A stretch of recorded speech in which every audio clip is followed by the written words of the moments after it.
They say dawn carries the kind of truth that slips out before a person has time to hide it.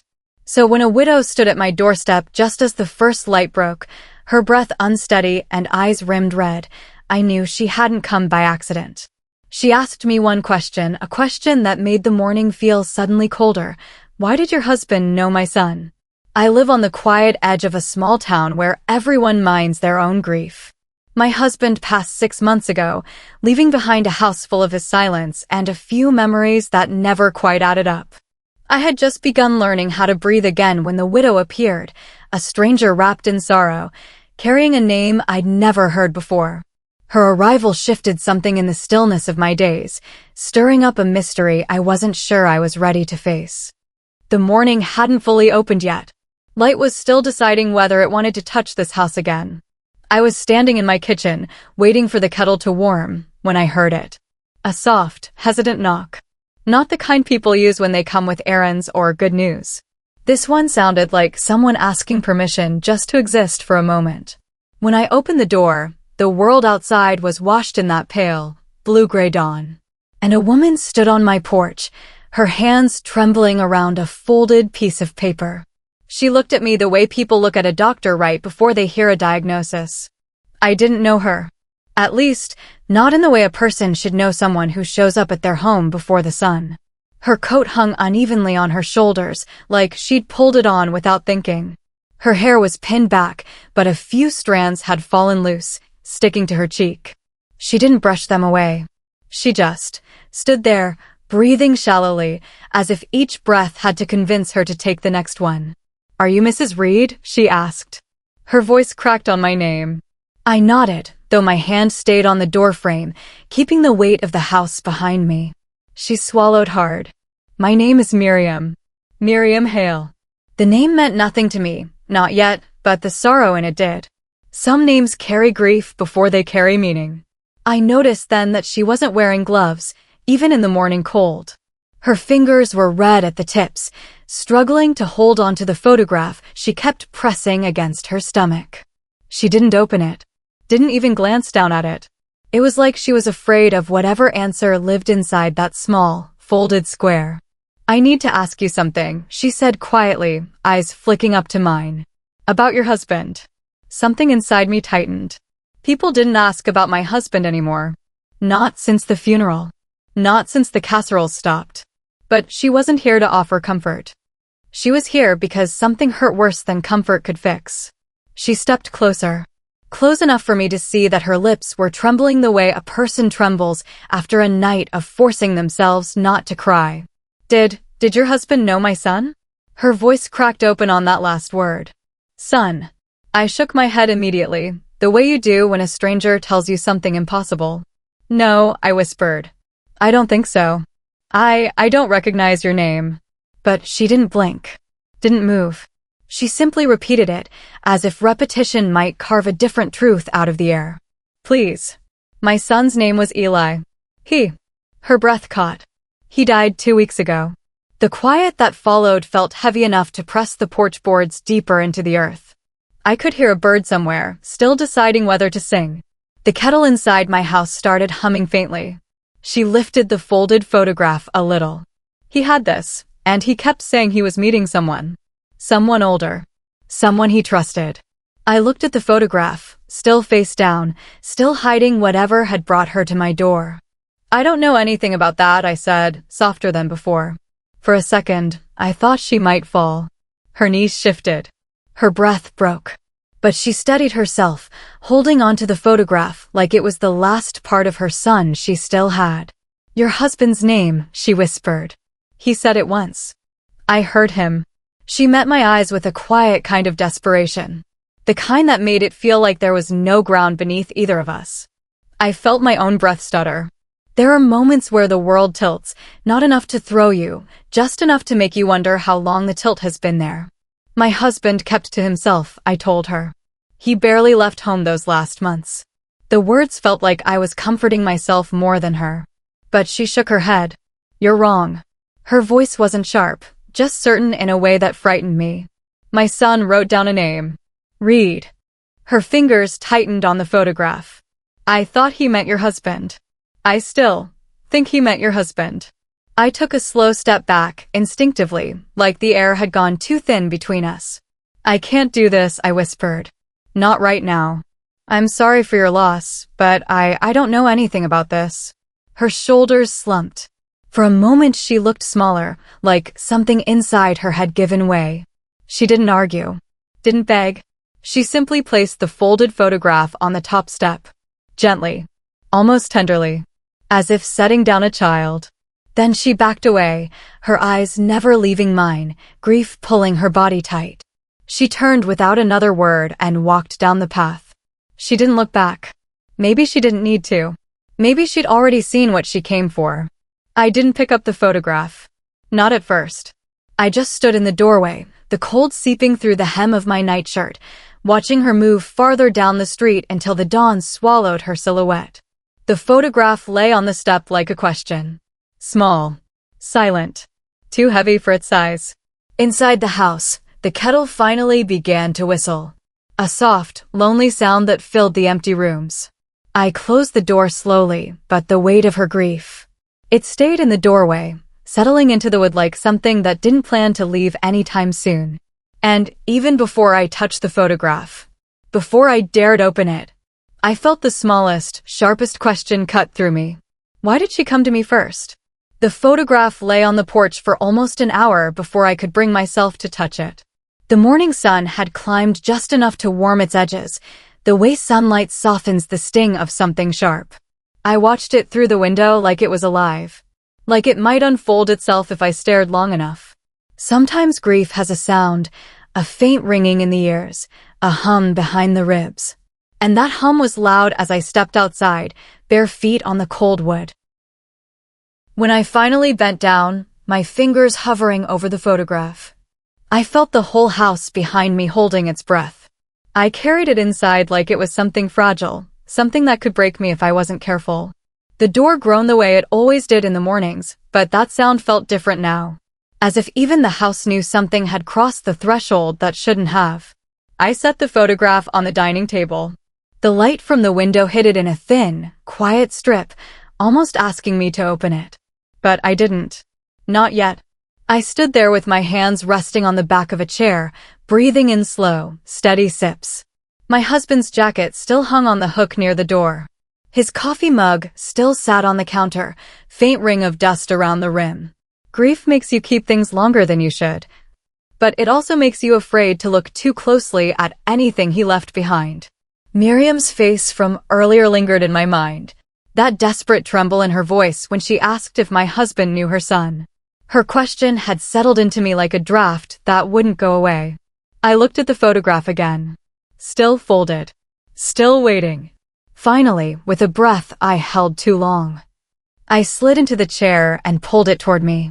The paper crackled softly as I unfolded it. A sound too gentle for the weight it carried. It was a simple picture. A boy, no, a young man, standing beside an old truck. Hands in his pockets. Sunlight hitting his face just right, catching on a smile that didn't seem forced. He was looking at someone out of frame, someone he trusted. I could see it in his eyes. Eli. Miriam's son. But it wasn't his face that made my stomach twist. It was his wrist. The watch. Silver, rectangular face, thin leather band. I'd seen that exact watch 1,000 times. Bought it for my husband on our 10th anniversary. The engraving on the back had taken me 3 weeks to choose. I felt the room tilt a little. Not enough to knock me over. Just enough to make me reach for the edge of the table. My husband wasn't a man who lost things. Not sentimental things. And yet, I hadn't seen that watch since before his accident. I'd looked for it once, early on, when I was still sorting through the pieces of him. But it was gone. And here it was. On another man's wrist. A stranger. A boy whose mother now stood in my doorway begging for answers I didn't have. I pressed a hand to my chest, feeling the slow thud of my own heartbeat. It didn't calm anything, just reminded me I was still here, still able to feel whatever this was rising inside me. I left the photograph on the table and walked into my husband's study. The air in that room always felt colder, like he'd left a window open somewhere I could never find. Books stacked neatly. A pen placed exactly where he always set it. Nothing had changed, and yet everything felt wrong. As if the photograph had rearranged the air itself. I opened drawers I'd already emptied months ago. Lifted shirts I'd folded carefully, thinking the neatness would soften the ache. Checked the small wooden box where he kept his cufflinks and receipts he didn't want to throw away. No watch. No leather band. No sleek silver face. I tried to imagine him slipping it off and giving it to someone else. But that didn't feel like him. He was a man who held on to things, old coats, broken radios, dried flowers from our first date. Why would he give something so personal to another boy? Or, did Eli take it? Borrow it? Find it? The questions moved through me like cold water. The kind that makes you gasp even when you're quiet. I leaned against the dresser, closing my eyes, letting the silence press into me. If the watch wasn't here, and the boy had it, then something had passed between them. Something I didn't know. Something he hadn't told me. That realization didn't shout. It whispered. Slow and steady. Right into the center of my chest. I went back to the dining table, hands shaking just enough to betray me. The photograph looked different now, heavier, darker, like it held more than one truth. I folded it carefully, pressing the crease with my thumb, and slid it into the drawer beside the table. Not hidden, but close enough that I could reach for it when I needed to. I wasn't sure if I was protecting myself, or protecting his memory, or protecting something I didn't have a name for yet. The house felt unfamiliar when I stood up, as if a stranger had walked through it while I wasn't looking. And as I stared at the closed drawer, a quiet question rose up. Thin, sharp, impossible to ignore. What secret was my husband carrying, even after death? The afternoon light was flickering again. Not the way a bulb flickers when it's dying, but the way sunlight trembles through the branches of a tree when the wind can't decide what it wants. I was dusting the bookshelf in my husband's study when it happened. A small, sudden sound from somewhere near the floor. A click. Then a low hum, like something waking up after too long a sleep. I bent down slowly, the wooden boards cool beneath my knees. And there it was behind a stack of old receipts and unpaid utility bills. The answering machine he refused to throw away. Even after the display went dark years ago. I lifted it into my hands, the black plastic warm from the shaft of sunlight cutting across the floor. It looked like it always had scratched edges, one button chipped, a piece of tape holding the battery cover closed. My husband had kept it tucked under his desk like a secret he didn't mind hiding in plain sight. The machine wasn't plugged in. Hadn't been for months. But when I shook a bit of dust off the top, something inside it shifted. And the small screen flickered with a faint glow that shouldn't have been possible. I sat down on the rug, legs folded beneath me, feeling like a child waiting for a story they're not sure they want to hear. The study smelled faintly of old books and cedar polish, a smell I'd always associated with safety, steadiness. The way he'd closed the door gently when he needed to think. But now the room felt different. Thinner somehow. As if the walls were listening, leaning closer. I pressed the tiny play button with my thumb. It stuck for a moment, then clicked free. The machine sputtered, whirred. And a line of static filled the room like a slow exhale. Then a voice began. Young. Uneasy. Barely holding itself together. I can't keep pretending, the young man said. His tone didn't belong to someone talking to a stranger. It carried the weight of history, not long history, but intense enough to matter. I need to meet, he continued, voice cracking soft at the edges. Please, you said you'd help. The message was short, maybe 15 seconds. But each second stretched across the room like a shadow that didn't match its shape. A timestamp flickered on the machine. Numbers stumbling into focus long enough for me to catch them. 2 days before the accident. 2 days before I stood in a hospital corridor with my hands pressed to my mouth. Because grief was trying to climb out of me all at once. I leaned closer, as if proximity could make the voice clearer. The static rose and dipped like the machine was struggling to hold onto a memory. I replayed the message. Once. Twice. A third time. Each time the voice sounded younger. More desperate. As if speaking from inside a room without windows. My hands began to shake, faintly at first, then harder. I rubbed them against my jeans, grounding myself in the roughness of the fabric. The way people do when they need to feel something real. Who are you? I whispered to the empty room. Who are you to him? The message ended on a hitched breath. The kind a person takes when they're standing at the edge of saying too much. I closed my eyes and let the silence settle around me. It wasn't peaceful silence. It was the kind that feels like someone else is in the room, just out of sight. I played it again. I can't keep pretending. Need to meet. You said you'd help. Those words looped through me until I wasn't sure if they were coming from the machine or from someplace inside my own chest. Pretending. That word clung to me like dust on the windowsill. Pretending what? Pretending for whom? Pretending with whom? I tried to imagine my husband sitting here, elbows on the desk, glasses low on his nose, listening to that message play for the first time. Did he know the voice? Did he know what the boy was referring to? Did he plan to meet him? And if he did, was that meeting what put him on the road the night of the accident? A small shiver moved across my shoulders, the kind that comes when truth brushes too close but won't speak its name. Outside the window, the light flickered again, branches trembling, shadows dancing on the hardwood floor. It looked like the world itself was unsettled, unable to stay still. I pressed the play button one more time, hoping the static might hide something I hadn't heard, or reveal something I wasn't ready for. But the message was always the same plea, the same breath at the end, the same silence afterward, stretching its fingers through the house. I set the answering machine on the desk, careful as if it might break under the weight of what it carried. The room looked unchanged. Same books, same dust, same quiet. But it didn't feel like mine anymore. Didn't feel like his either. As I stood up, a faint breeze slipped through the window, stirring the edges of a paper on the floor. The light flickered once more, just enough to send a pale ripple across the walls. I pressed my hand to the desk, steadying myself. My pulse felt loud, like footsteps in an empty hallway. That voice, that young, trembling voice. It lived in this house now, woven into the air between the rooms. And as I turned off the machine, a single quiet question rose up, soft as a whisper against the wood. Was that voice Eli's? And what truth were they both trying so hard to pretend? The truck door opened with a sound that didn't belong to this morning. A tired, aching groan, almost like the old machine recognized me, but not kindly. Dust lifted in the sunlight, drifting slow and aimless over the empty seats, as if they'd been waiting for someone braver than me. I stood there longer than I meant to, one hand on the rusted frame, the other pressed against my stomach, steadying something inside me that didn't feel steady at all. It was the first time I'd climbed into his truck since the funeral.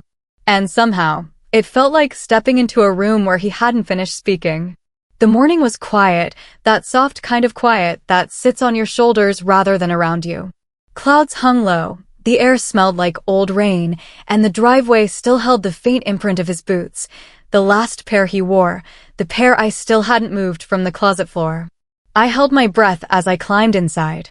The seat sagged in the middle where his weight used to live.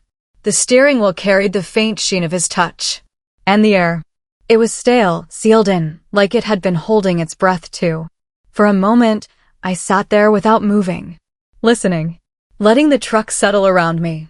I'd come out here to understand something: the message, the voice, the way my husband's silence had somehow survived his death.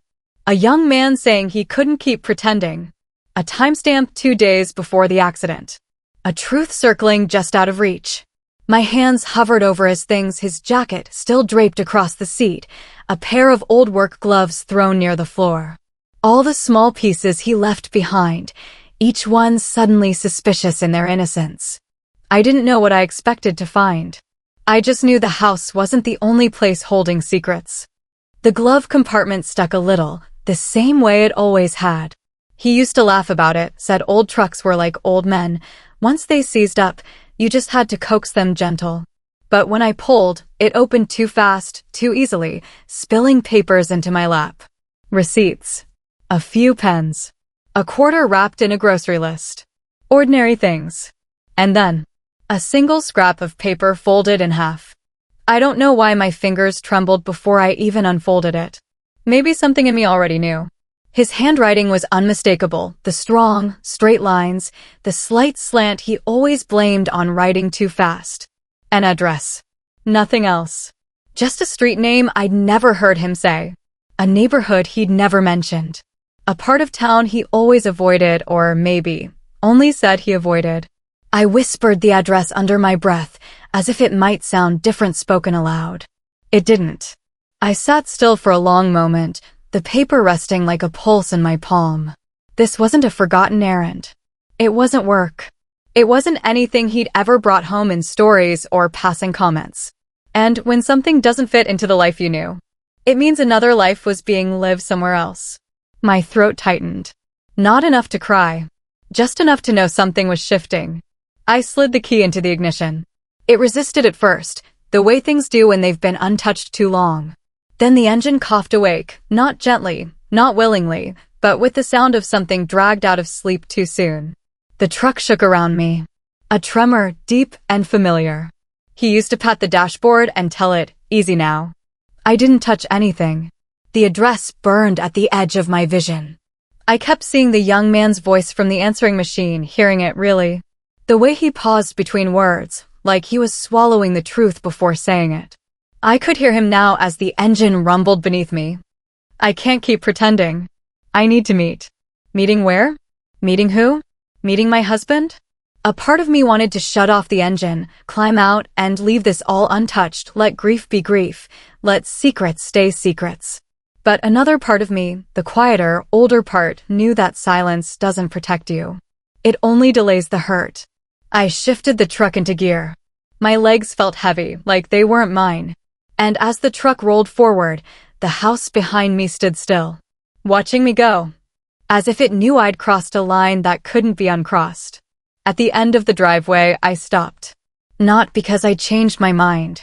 Because something inside the truck, something I hadn't noticed until now, caught my eye. A faint smear across the dashboard. Not dust.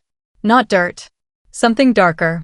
Worn into the surface, like a fingertip dragged again and again in the same place. As if he'd sat here, in this same seat, wrestling with something he couldn't say out loud. The engine idled beneath me, patient and low. I took a slow breath, folded the scrap of paper, placed it beside me. Then I lifted my foot off the brake. The truck moved forward, steady and unwilling, carrying me toward a part of his life I'd never been invited into. And the question followed me like a shadow. What was he going there to hide? Or to reveal? The street was so quiet, I could hear the wind brushing against the curtains before I even stepped out of the truck. A pale blue panel swayed behind a cracked window, slow, unbothered, almost beckoning. For a moment, I just stood there on the sidewalk, my hands tucked into my coat sleeves, the address trembling inside my pocket. Nothing about this neighborhood belonged to my husband. Not the narrow road. Not the tired houses leaning into one another. Not the silence that felt lived in. Yet something in the air tugged at me. A familiarity I didn't want to recognize. The blue curtain whispered again, soft as a breath.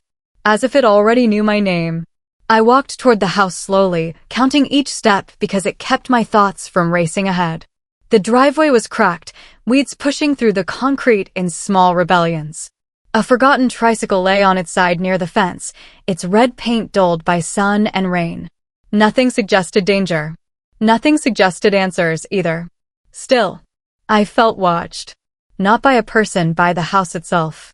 The way a place remembers its stories even after the people have gone. A screen door creaked next door.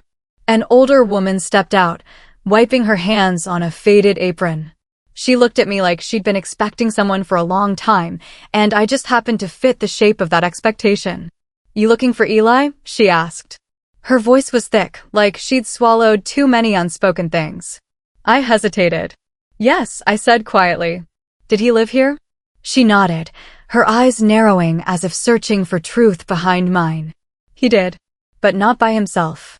Her gaze held mine a moment too long, as though she wanted to say more but knew better. Or knew worse. The blue curtain shifted again behind the window, and a cold heaviness settled in my chest. The landlord met me at the front step, jingling keys like he was unsure which door they belonged to. He didn't ask questions. just unlocked the door with a kind of tired shrug and left me standing in the doorway alone.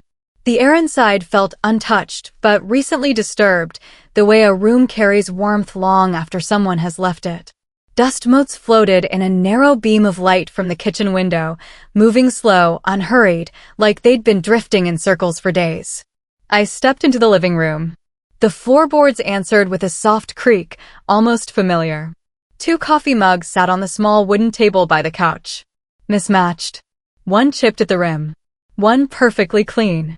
Placed side by side with the kind of intention only routine can create. My breath thinned. There was a quiet in that room that didn't feel empty. It felt paused. Like laughter had once lived here. Footsteps. Conversations that were whispered instead of spoken. I moved deeper into the house, each step careful, almost reverent. A sweater lay folded on a chair. A book half open on the nightstand. Nothing chaotic. Nothing abandoned. Just interrupted. And the faint scent in the air. Subtle, warm, familiar. Stopped me in the doorway. Cologne. Not a stranger's. Not Eli's son's. My husband's. The one he wore on Sundays, and on days he didn't want to explain. I closed my eyes, letting the scent settle around me, even though my mind protested. Grief plays tricks, I told myself. Memory leaks into empty rooms. Smells cling to places they've never been. I tried every excuse I could think of, but none of them felt true. I walked toward the small hallway, my fingers brushing the wall, tracing the grooves left by someone's hand long before mine. There was a bedroom at the end, the door slightly open, the way people leave it when they intend to return. Inside, the bed was neatly made. 2 pillows. One dented more deeply than the other. One side slept in longer. I pressed my hand against the mattress. It was cold. The closet door stood open. Shirts hung neatly, spaced apart, as if someone had taken a few recently, not months ago. A pair of boots rested on the floor. Size too big for one man. Too familiar for me to dismiss. I stepped back, heart thudding slow and heavy. Why did this room feel lived in? Why did it feel his? I reached for the windowsill, needing something steady. My fingers grazed a long scratch carved into the wood, the exact way my husband used to mark things without thinking. Little absent-minded lines he made while talking, while waiting, while listening. My breath shook. This house wasn't unfamiliar to him. Not at all. As I walked back toward the living room, the blue curtain at the window moved again. But this time, it wasn't the wind. It felt like something exhaling. Something relieved to be seen. I stood in the doorway, the 2 coffee mugs still sitting side by side in the golden hush of late afternoon. He hadn't lived here. Not fully. Not openly. But he had been here. Recently enough that the walls still remembered him. I picked up the scrap of paper from my pocket, the address he'd written. The ink looked darker now. Heavier. I folded it once more, careful, almost gentle. Then I stepped outside, pulling the door shut behind me, though a part of me felt like I was closing something that wasn't finished.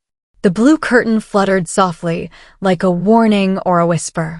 And one question followed me down the steps, quiet but unrelenting. Who was he when he wasn't home with me? Miriam opened her door before I even knocked. Like she'd been standing behind it, listening for my footsteps on her porch. The morning light fell across her living room in thin, uneven stripes, dust drifting in and out of the brightness, like it was unsure where to settle. She didn't greet me. Didn't ask why I'd come. Her eyes were swollen, the kind of red that doesn't come from crying once, but from crying in shifts, like sleep had become something optional. For a moment, neither of us spoke. The house felt heavy between us. Like it already knew what she was about to say. I stepped inside quietly, letting the door close behind me with a soft thud that echoed more than it should have. Miriam's home smelled faintly of tea and something older, grief that had sunk into the walls. She motioned for me to sit, her hand trembling just enough for me to notice. I'd come prepared to confront her, to ask about the house with blue curtains, about the scent in the room that didn't belong to her son. But the moment I really saw her, the words thinned out, losing their edge. She didn't look like a woman hiding something. She looked like a woman unraveling thread by thread, trying to hold herself together long enough to make sense of whatever she'd been handed. "Thank you for coming," she whispered, brushing the sleeve of her sweater as if dust had settled there. Her voice cracked on the last word. I sat across from her, my fingers tightening around the strap of my purse. I was ready for answers. But I wasn't ready for the way she seemed to fold into herself, like truth was something she'd been afraid to touch. The kettle clicked off in the kitchen, a soft, lonely sound. She flinched, then exhaled deeply, as if steadying herself. "I know why you're here," Miriam said finally. Her eyes didn't lift to mine. They stayed fixed on her hands, clasped so tightly her knuckles had gone pale. "I tried to tell myself it wasn't him," she continued. "That maybe I was imagining the connection. But Eli, he wasn't good at hiding his heart." She paused, swallowing hard. "When he trusted someone, he trusted all the way. No hesitations. No secrecy." Her voice softened, breaking on the edges. "At least, that's what I thought." A silence stretched out between us, long enough to feel like a question. I waited, the weight of the photograph and the answering machine message pressing against me from the inside. Finally, she lifted her eyes, and something in them had shifted. Not anger. Not suspicion. Just a quiet surrender, like she was done carrying her secrets alone. "He told me," she said slowly, "that he'd been meeting with an older man. Someone who offered him help. Guidance." Her breath shook. "I thought it was about work. A job. A chance for him to stand on his own." Her fingers twisted together, restless. But when I asked for details, he always pulled back. He'd smile, but not with his eyes. And then he'd change the subject. Her voice lowered. That's when I knew he was keeping something from me. The room felt tighter, the air heavier. Miriam wiped her palms against her skirt, like she needed to rid herself of whatever memory clung to her skin. "I didn't push him," she whispered. "I didn't want to scare him away. I told myself he'd tell me when he was ready." She laughed softly, a small, broken sound. "But mothers know. We always know when our children are slipping out of reach." I leaned forward, barely breathing. "What did he say about the man?" She closed her eyes for a moment, as if the question hurt to look at. "He said this man understood him. That he'd never met anyone who listened like that. That he felt safe." The word safe hung in the room too long. It didn't fit with the ache in her voice. "When was this?" I asked. "Right before." She couldn't finish. She didn't need to. The grief in her silence filled the rest. She took a shaky breath and reached for a small box on the table. Inside it was a folded note, edges worn from being carried. "He gave me this the night before he died. Told me not to open it unless something happened." Her fingers brushed the paper, but she didn't unfold it. I haven't been able to read it. I felt my heartbeat slow, heavy, deliberate. Like it was preparing me for something I didn't want. "Miriam," I whispered, "did he ever say the man's name?" She finally met my eyes. And the answer, spoken without hesitation, hollowed me out.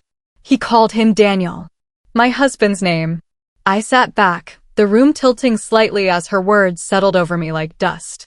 My husband's name lingered between us, too familiar, too heavy, too close.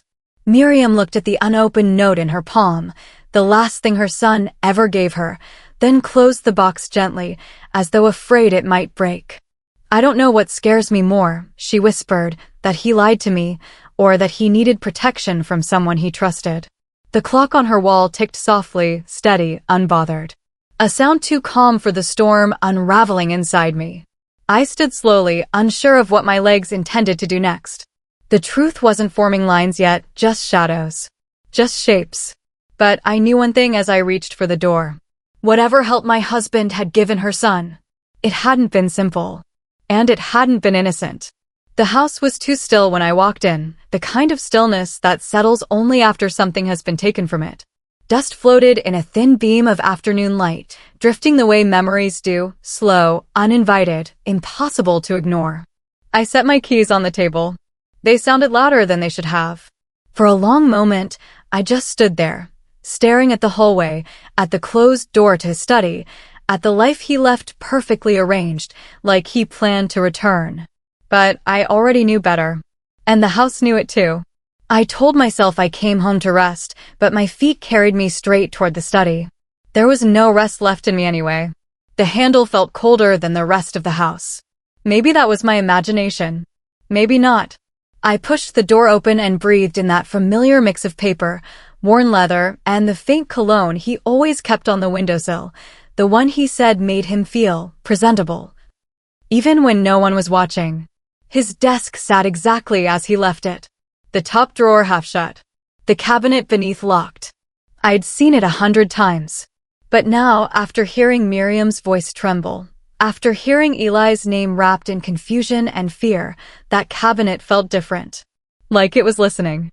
I knelt down, fingertips brushing the grain of the wood, searching for a sign, a catch, something he wouldn't have expected me to look for. What I found was smaller than a secret and twice as heavy, a strip of black tape tucked beneath the lip of the drawer. And, under it, a key. Thin, metal, cold enough to sting. For a moment, I could almost hear him. The way he cleared his throat before he lied. The basement door sighed when I pulled it open.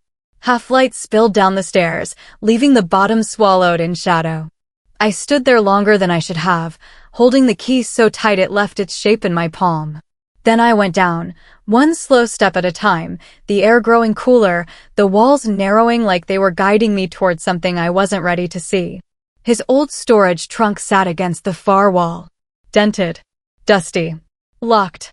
I knelt beside it and slid the key into the metal slot. It turned too easily. Like it had been waiting. When the lid opened, a breath of stale air rose up, carrying the scent of old paper and something else, the weight of years he kept folded away. Inside were books. Small, thick ledger books, stacked neatly, wrapped with rubber bands beginning to crack with age. I picked up the first one, brushing dust from the cover. Names. Dates. Amounts of money written in his careful, tidy handwriting. I skimmed down the page, the numbers climbing, falling, climbing again. Then my eyes caught one name, Eli Hale. Written plain as day. Written more than once. Beside payments so large they made my breath sink into my stomach. My hands began to shake, but the room stayed still. I sat down right there on the basement floor, the ledger open across my knees. The concrete was cold beneath me, grounding me in a moment that didn't feel real. Eli. He was just a boy with tired eyes and a quiet way of carrying too much. A boy I thought I barely knew. But my husband. He knew enough to write his name over and over again. I closed the ledger. Opened another. More names. Some familiar. Most not. All of them carrying stories I'd never been told. My husband had been a careful man, slow to speak, slow to anger, slow to share anything he couldn't control. But money doesn't lie. And these pages whispered the truth he never meant for me to find. I tried to breathe through it, to remind myself it could have been charity. He helped people sometimes, quietly, the way men do when they want credit without witnesses. But charity doesn't hide in locked cabinets. It doesn't sit in basements waiting for widows to discover it. And it doesn't wrap itself around another woman's son without a single word spoken. The kind of secrets that live in ledgers aren't generous. They're deliberate. I touched Eli's name again, the ink slightly smudged, like his presence had shaken even the paper. 2 men. 2 secrets. One lie stretching between them. I put the ledger back into the trunk, but it didn't feel like closing anything. Secrets don't go quiet just because you shut a lid. As I climbed the stairs, the house felt different, taller somehow, watching me the way a witness watches a courtroom door. At the top, I turned off the basement light. Darkness swallowed the steps one by one, but the image stayed with me.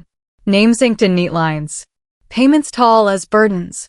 And Eli's name glowing like a bruise on the page. I leaned against the wall, pressing my palm to the key still in my hand. Whatever my husband had been doing. Whoever he had been helping. I couldn't pretend it was kindness anymore. Not when the truth was finally learning how to breathe. And it was breathing right down my neck. The knock came early, soft but deliberate, echoing in the quiet house. I didn't recognize the rhythm at first, just that it wasn't familiar. Through the peephole, a man in a uniform stood there, hat in hand, the badge catching the morning sun. I didn't invite him in. but something in his eyes made me step aside anyway. The air smelled faintly of rain and leather, the kind of smell that holds authority and quiet warning at once. He didn't smile. He just nodded, like he'd already been inside my life longer than I realized. I led him to the living room, where the light slanted across the floorboards in pale stripes. Everything felt too still, as if the house were holding its breath with me. The key I'd found in the basement pressed against my thigh in my pocket, a cold weight that reminded me of the ledger, of secrets I wasn't ready to speak aloud. He sat carefully, hands resting on his knees, eyes sweeping the room before settling back on me. "Thank you for seeing me," he said, voice low and even. I nodded, unsure if I was ready for the conversation. There was no small talk. The way he looked at me made me feel measured, like he could see past the surface of my grief and straight into the moments I thought I'd hidden from the world.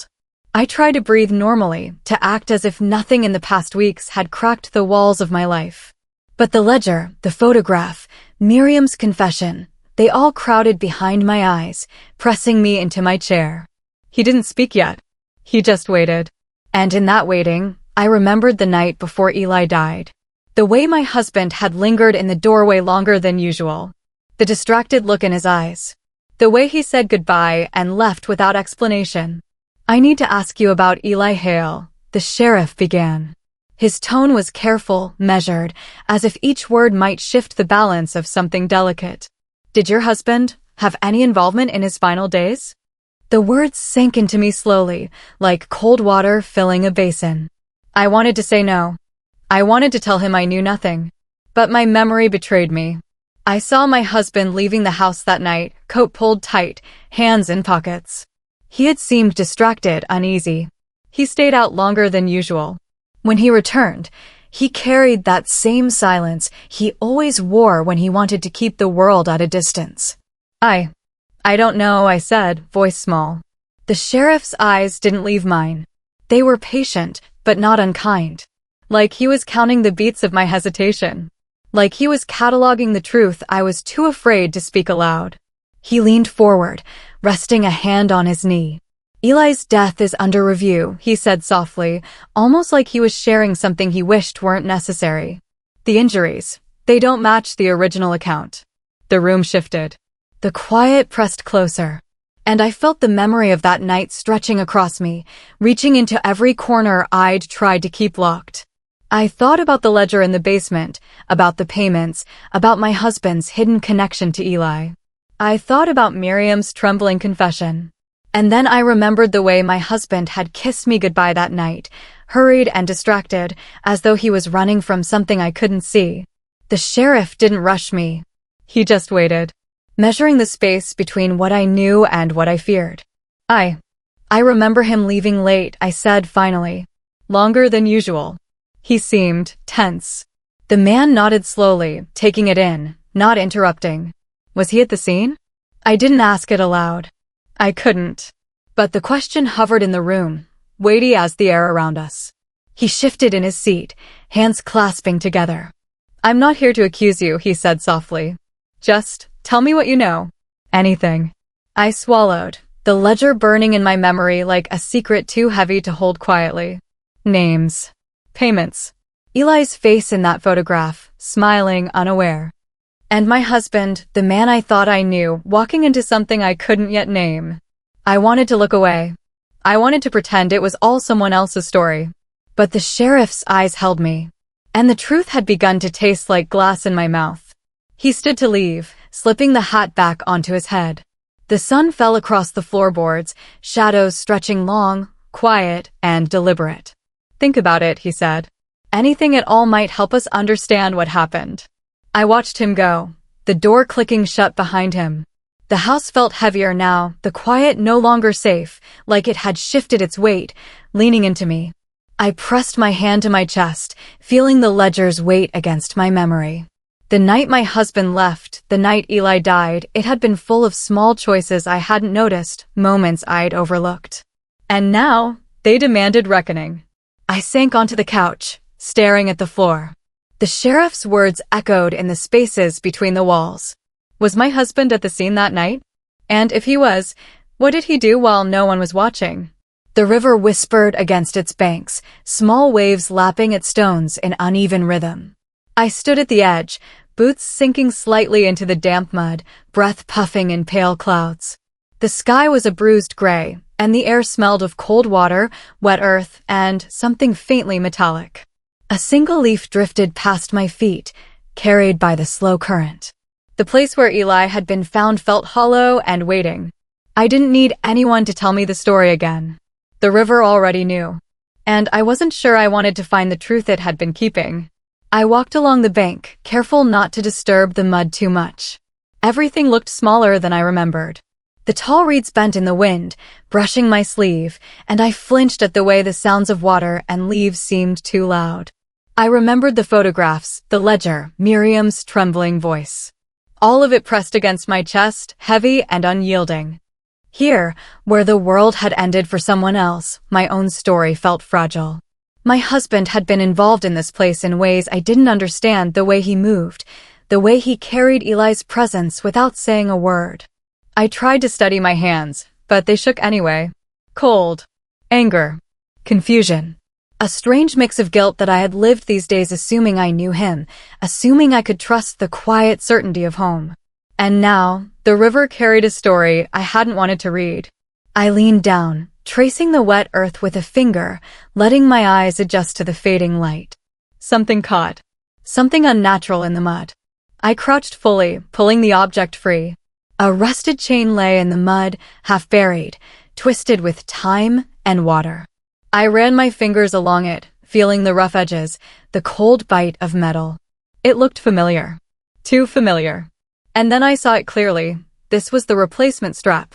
The one my husband had meant to fix on his watch but never did. The same chain I had seen on Eli's wrist in that photograph, smiling at someone outside the frame. The realization hit like a stone thrown into still water. They had been together. Here. That night. I could almost see him there, my husband, careful, distracted, carrying Eli through the dark, the river pressing against them. The sound of water against stone, the crackle of mud underfoot, felt too loud. Final. I closed my eyes, letting the river's rhythm fill the space around me. The memory formed itself in the quiet. A truth I hadn't wanted to name yet. And still, the question remained, why were they here? I walked closer to the water, letting the chain hang loosely from my hand. The cold seeped through my coat, through my bones. And I felt it, the weight of secrets, heavy, deliberate, unavoidable. The river didn't forgive or explain. It only reflected. I thought about the ledger, about the payments, the photographs, the empty spaces between my husband and me. I thought about Miriam, trembling, confessing her uncertainty, her fear. They had come together here. The proof was in the mud. The proof was in the rust. I wanted to tell myself it could be coincidence. But there was nothing coincidental about this. The timing, the objects, the ledger entries, all of it pointed to a night carefully constructed, a secret I wasn't supposed to witness. I dropped the chain back into the mud, letting it sink. Water lapped at it, carrying it away slowly. It didn't disappear, not really. It would stay here with the river, the way truth lingers in places where no one sees. The chill pressed deeper into my skin. I shivered, not from cold, but from understanding. They had been together. And whatever happened here, it wasn't about chance. I stood on the bank, watching the river carry its whispers downstream. The sky had darkened further, shadows stretching long and quiet. I could feel the night pressing close, the water carrying more than its own current. Eli. My husband. The ledger. The photograph. The truth was here, in the mud, in the chain, in the sound of water too loud to ignore. And yet, I couldn't name all of it yet. Not aloud.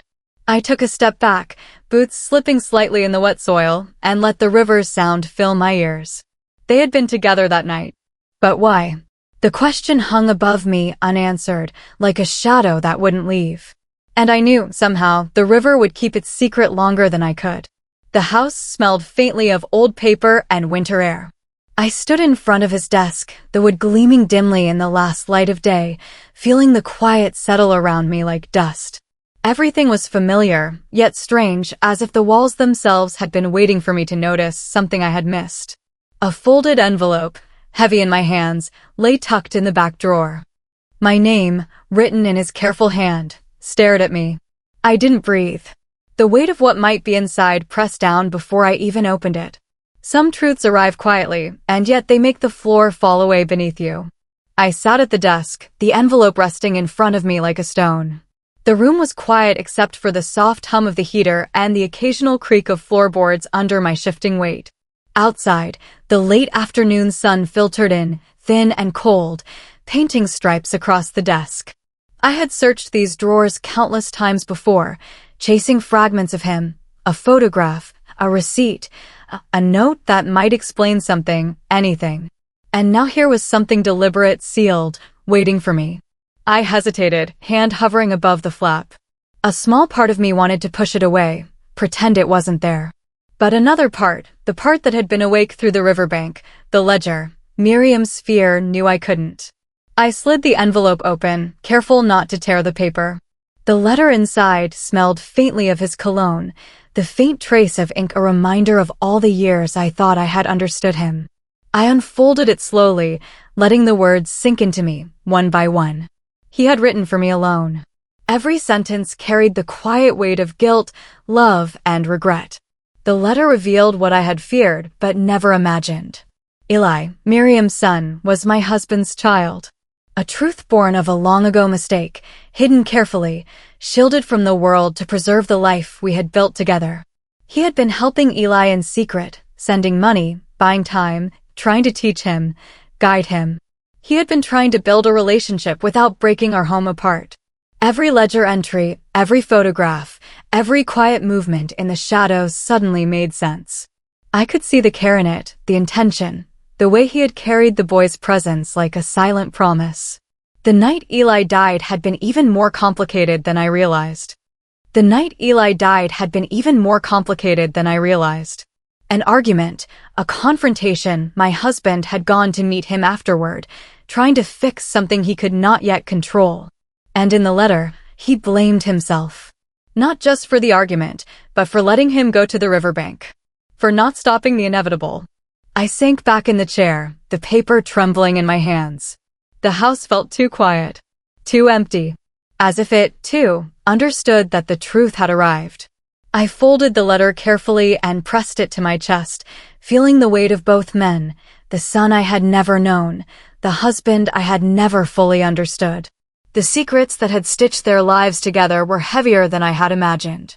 I thought about Miriam, her trembling voice, the grief I had felt when I first saw her on my porch. She had believed she lost her son alone. She didn't know the half of it. She didn't know that the man she had trusted, that I had loved, had been carrying him too quietly, carefully, without a word. The guilt, the shame, the care, it all came together in that letter. I could feel my hands shaking. Not from cold. Not from fear. From the weight of knowing the truth and the impossibility of sharing it. I pressed the paper to my lips. He had loved both of them in the only way he could. And now I had to face what that meant for all of us. The quiet in the house pressed close. Every floorboard, every shadow, seemed to echo the impossible truth. I was tied to Miriam, to Eli, to my husband, by a secret that bound us and broke us at once. I stood, letting the letter fall back onto the desk, face down. The light outside was fading fast, painting the walls with long, soft shadows. I thought about walking to Miriam, telling her the truth, or staying silent, letting the river of their past flow without my interference. Either choice felt impossible. I ran a hand along the edge of the desk, the wood warm and familiar under my fingers. The weight of years, of secrets, of love and mistakes pressed into me. The house held its breath with me. The letter lay open, quiet, final, and yet alive. I stepped back, letting the silence settle over the room. How do you face someone knowing the truth will bind you and break you at the same time? And still, I knew I would have to. The first light of morning crept over the rooftops, pale and tentative. I stood on the porch, hands cold against the wood, the quiet stretching out like a held breath. The air smelled of frost and wet leaves, carrying a silence so deep it felt almost like listening to my own heart. Somehow, the world outside seemed untouched, unaware of the weight we carried inside. I could see Miriam approaching, her coat drawn tight, her steps hesitant. The same way she had come to me weeks ago, trembling, holding a question she couldn't leave behind. Only now I was holding the answer. And answers, I was beginning to realize, could be heavier than grief itself. The porch felt small this morning, every crack and grain of wood magnified in the quiet. I held the envelope between my hands, the letter inside pressed flat against my palm, warming slightly with my body heat. Miriam stopped a few feet away, her eyes still hooded with sleep, the lines on her face sharper than I remembered. She didn't speak at first. She simply waited, the air between us taut, fragile. I thought about everything that had led to this moment, the photograph, the ledger, the riverbank, the revelations, the phone messages. Every step of discovery had brought us here, two women bound by a secret we had only just begun to understand. I felt the weight of his absence, the way he had carried this truth alone. The envelope trembled slightly in my hands as I considered offering it, feeling the tremor of responsibility, of fear, of hope. And yet, I knew I couldn't hesitate. The morning air seemed to wait with me, patient, indifferent, holding space for what had to be said. I extended my hands, offering the envelope without a word. Miriam's eyes widened as she recognized the handwriting. For a long moment, she did nothing but let her gaze rest on the paper. Finally, she took it. Her fingers brushed mine, brief and tentative, a flicker of connection through the lingering tension. She sat on the edge of the porch, pulling the letter close, her breath shallow as she unfolded it. I didn't speak. The cold air pressed around us, punctuating the silence. Her lips moved, whispering fragments of disbelief and recognition. She read about Eli, about my husband, about the nights spent in secret, about the care, the guilt, the love. Her body shook, not with anger, but with exhaustion, the weight of long-held questions finally given shape. A tear slid down her cheek. I reached out instinctively, resting a hand lightly on her shoulder. She didn't pull away. And then she looked up at me, eyes wet, searching, needing to understand not just the letter, but the life behind it. We stood together in the pale morning light, letting the quiet between us stretch unbroken. Two women connected by grief, by truth, by the choices of a man who had carried both of our sons in his heart. Miriam's voice was soft, tentative, fragile. "What comes next?" she asked. And I had no simple answer. I wanted to tell her it would be easy, that we could move forward as if nothing had changed. But I knew better. The truth had arrived too late to be tidy, too heavy to be ignored. It demanded acknowledgement, careful, patient reckoning, and perhaps a forgiveness that neither of us were ready to name. I took a deep breath, letting the chill morning air fill my lungs. "We live with it," I said quietly. "Step by step. We figure out how to keep moving, even if the pieces don't fit the way we imagined." She nodded, wiping at her eyes, a small shiver running through her. The letter rested between us, a bridge over the silence, fragile and essential. The sun broke fully over the horizon, brushing the porch with soft light, warming the wood, the envelope, our shoulders. It didn't make the truth easier, but it made it visible, undeniable, present. We stayed on the porch, side by side, the world waking slowly around us. Birds called in the distance, the air carrying the faint scent of frost and damp earth. I felt the shape of our grief, the outline of our shared understanding.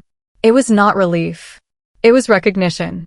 Miriam's hand brushed mine again, this time lingering. We didn't speak, and we didn't need to. The letter rested between us, a testament to what had been hidden and what had finally been found. Morning light settled on our shoulders, pale and honest.